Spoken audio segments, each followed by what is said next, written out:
কোশ্চেনটা যখন কি দেওয়া হয়েছে cos to the power 4 theta minus sin to the power 4 theta সমান 2/3 হলে 1 মাইনাস 2 sin স্কয়ার থিটার মান নির্ণয় করো।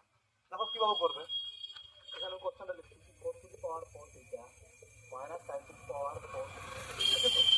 এই cos টু দি পাওয়ার 4 থিটাটাকে লিখতে পারি আমরা cos স্কয়ার থিটা তার whole square minus sin to the power 4 থিটাটাকে লিখতে পারি sin স্কয়ার থিটা তার whole square. a square minus b square ফর্মুলায় ভাঙো তার কি হবে cos square theta plus sin square theta into cos square theta minus sin square. Clear? ঠিক আছে, এখানে দেখো cos square theta plus sin square theta সমান কত আমাদের 1 into cos square theta minus sin square theta আছে। দেখো cos square theta plus sin square theta সমান আমরা কি জানি cos square theta plus sin square theta সমান আমরা কি জানি 1 জানি। তাহলে cos স্কয়ার থিটা সমান আমাদের কত হবে 1 মাইনাস sin স্কয়ার থিটা। তাহলে এই যে অংশটা আছে এখানে cos স্কয়ার থিটা কে লিখি 1 minus sin square theta minus sin square theta সমান কত হচ্ছে 1 মাইনাস 2 sin স্কয়ার থিটা।